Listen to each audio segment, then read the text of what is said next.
Halo Bu Sugi dan teman-teman, kami dari kelompok 1, kami akan menjelaskan apa itu peluang. Sebelum itu kami perkenalan dulu ya, saya Bobby absen 13. Saya Dian nomor 27. Saya Via nomor absen 30. Saya Toto nomor absen 4. Saya Novia absen 24. Selamat Videonya ya. menonton. Pengertian peluang. Peluang adalah kemungkinan yang mungkin terjadi atau muncul dari suatu peristiwa. Di sini saya akan memberikan 3 contoh peristiwa peluang. Yang pertama ada peluang yang pasti terjadi. Peluang yang pasti terjadi itu seperti manusia pasti mati. Lalu yang kedua ada peluang yang tidak mungkin terjadi. Itu seperti ayam beranak. Karena ayam itu tidak bisa beranak, ayam itu hanya bertelur. Lalu yang ketiga ada peluang yang mungkin terjadi. Peluang yang mungkin terjadi itu seperti hari ini tuh mendung. Kemungkinan hari ini hujan, karena mendung belum tentu hujan.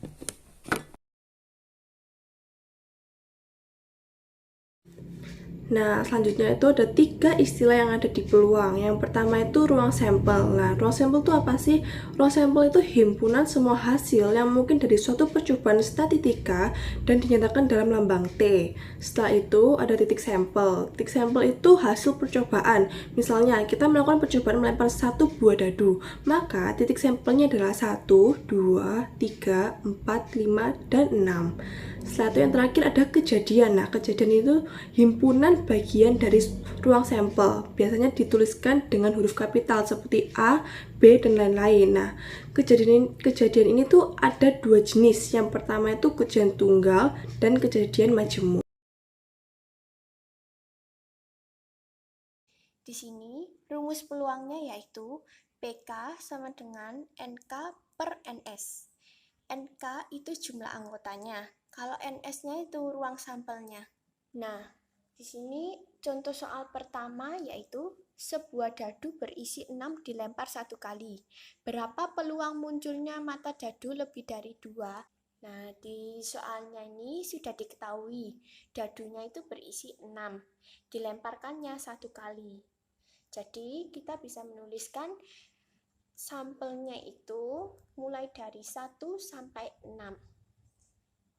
Lalu, untuk menuliskan NS-nya yaitu 6.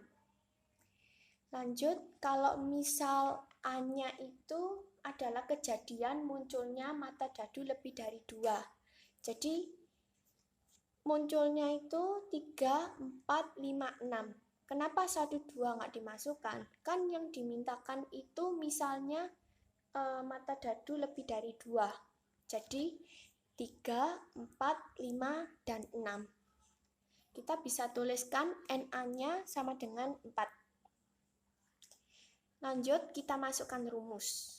Rumusnya yaitu PA sama dengan NA per NS. NA-nya sudah diketahui tadi, ini berjumlah 4. Jumlah anggotanya ini ada 4. Kita masukkan ke sini, terus per NS. NS ini ruang sampelnya tadi itu, yaitu 6. Jadi 4 per 6. Nah, 4 per 6 ini bisa kita sederhanakan lagi jadi 2 per 3. Lanjut soal nomor 2, yaitu pada pelemparan 2 buah dadu, peluang muncul dadu berjumlah 5 adalah, kita pertama-tama membuat tabelnya dulu, karena dia di soalnya mintanya itu diketahuinya perlemparannya itu 2 buah dadu. Jadi kita bisa tuliskan 1 sampai 6 ini ke kanan, 1 sampai 6 ini ke bawah. Terus lanjut di sini kita bisa isi 1,1, 1,2, 1,3, 1,4, 1,5, 1,6. Selanjutnya seperti itu sampai 6,6. Selanjutnya kita cari titik sampelnya. Cara mencari titik sampelnya itu kita hitung aja yang setiap angkanya ini ada komanya. Jadi kolom pertama sampai kolom sini itu dihitung. Satu-satu itu jumlahnya 36. Nah, untuk dadu yang berjumlah 5 itu kita bisa cari dari pertama dari 1,4 Ini bisa berjumlah 5. Karena apa? Karena 1 ditambah 4 itu berjumlah 5. Selanjutnya ada 2,3. 2,3 ini juga berjumlah 5. Karena 2 ditambah 3 sama dengan 5. 3,2 juga sama, berjumlah 5. Terus 4,1 juga sama, berjumlah 5. Jadi NA-nya ini kita bisa tuliskan jumlah anggotanya ada 4. Rumusnya yaitu PA sama dengan NA per NS.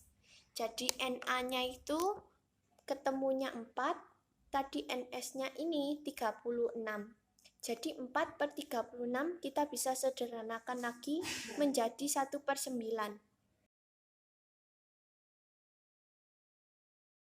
Aturan penjumlahan dalam peluang biasanya digunakan untuk kejadian yang tidak bersamaan.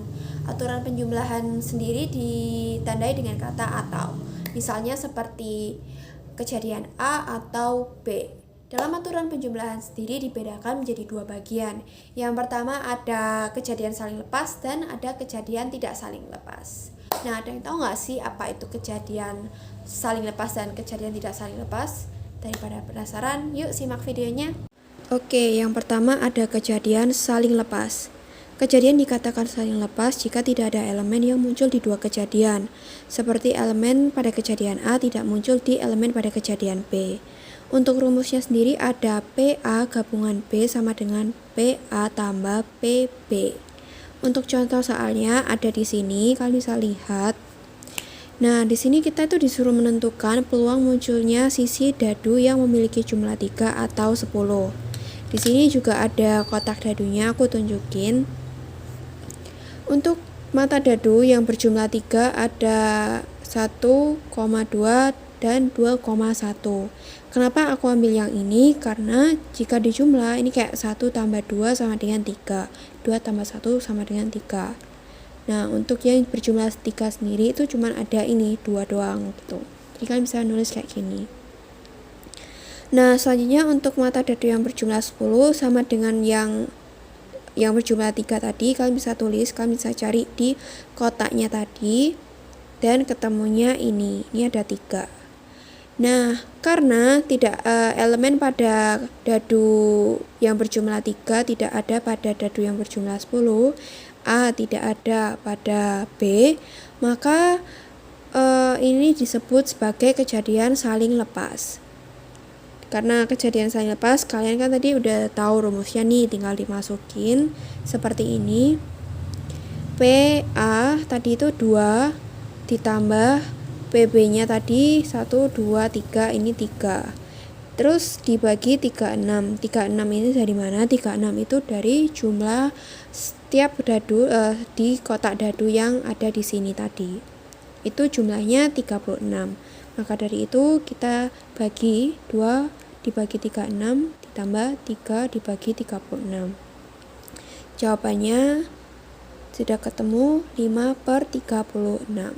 Jadi, jumlah peluang pada sisi dadu yang memiliki jumlah 3 atau 10 itu sama dengan 5/36. Selanjutnya adalah kejadian tidak saling lepas. Kejadian dikatakan tidak saling lepas jika terdapat minimal satu elemen pada kejadian A yang sama dengan elemen yang terdapat pada kejadian B.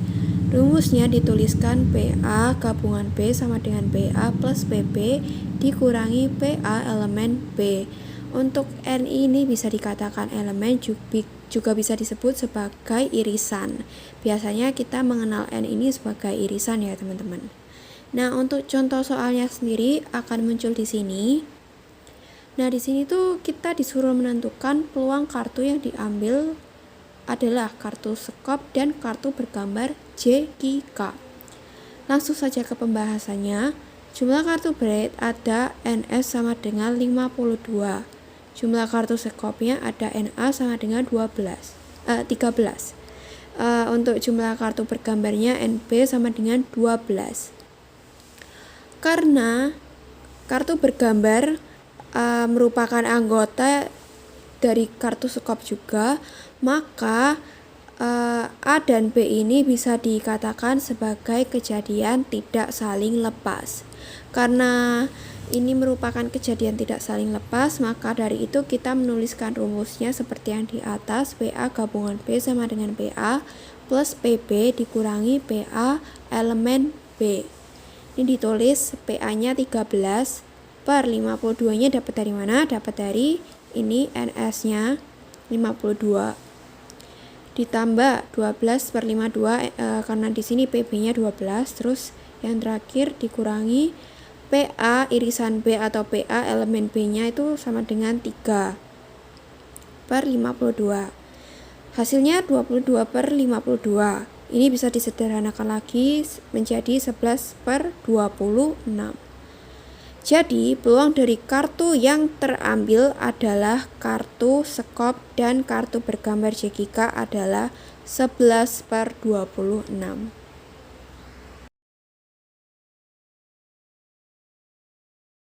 Kejadian saling bebas itu dikatakan bila dua buah kejadian A dan B dikatakan saling bebas jika munculnya kejadian A tak mempengaruhi kejadian B.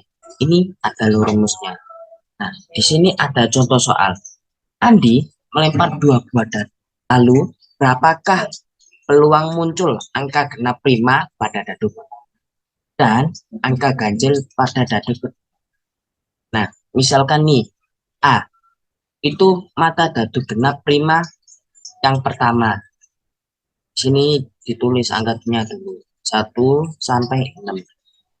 Lalu kita tulis angka 2. Nah, maka P hanya itu adalah 1 per 6. Mengapa kok 1 per 6? Karena di sini hanya ada satu angka, yaitu angka 2.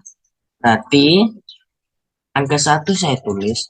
Nah, angka 6 itu didapat dari mana?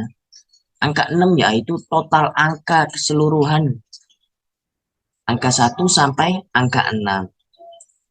Akhirnya hasillah 1 per 6 ini. Yang B itu minta mata dadu ganjil kedua. Angkanya yaitu 1, 3, dan 5. Ini angka 3 nih. Maka saya tulis 3 per 6. Mengapa? Karena di sini ada 3 angka, yaitu angka 1, angka 3, angka 5. Lalu 6 itu dapat dari mana sih? Nah, angka 6 itu didapat dari sini. Total keseluruhannya ini. Lalu kita bisa bilang bahwa kejadian A tanpa mempengaruhi kejadian B. Maka kita tulis rumusnya seperti ini. Ingat rumusnya ya.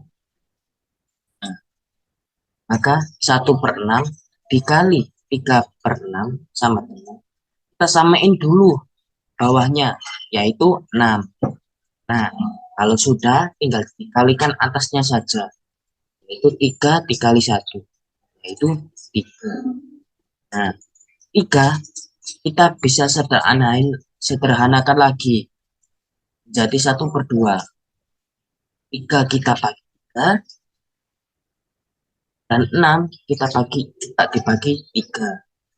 Hasilnya 1,5 atau 0,5. Untuk yang kedua adalah kejadian bersyarat.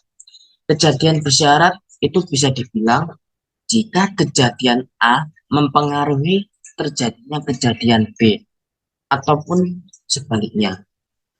Ini adalah rumusnya. Nah, di sini ada contoh soal. Terdapat kotak yang memuat 5 bola kuning dan 4 bola hijau. Jika diambil 2 bola secara satu persatu dan tanpa ada pengembalian, lalu berapakah peluang bola yang diambil? Bola kuning pada pengembalian pertama dan bola hijau pada pengambilan kedua.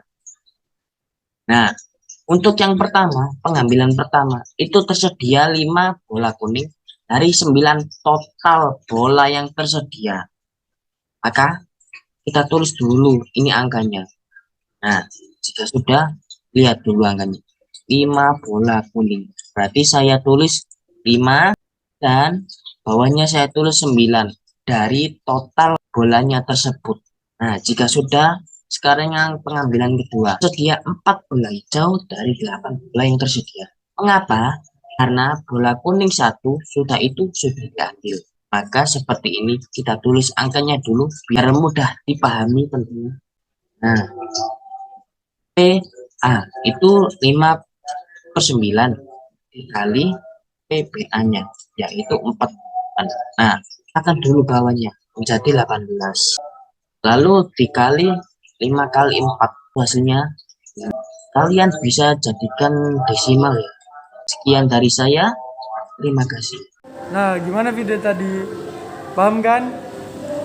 Nah, sekian video presentasi dari kami. Terima kasih. Bye bye.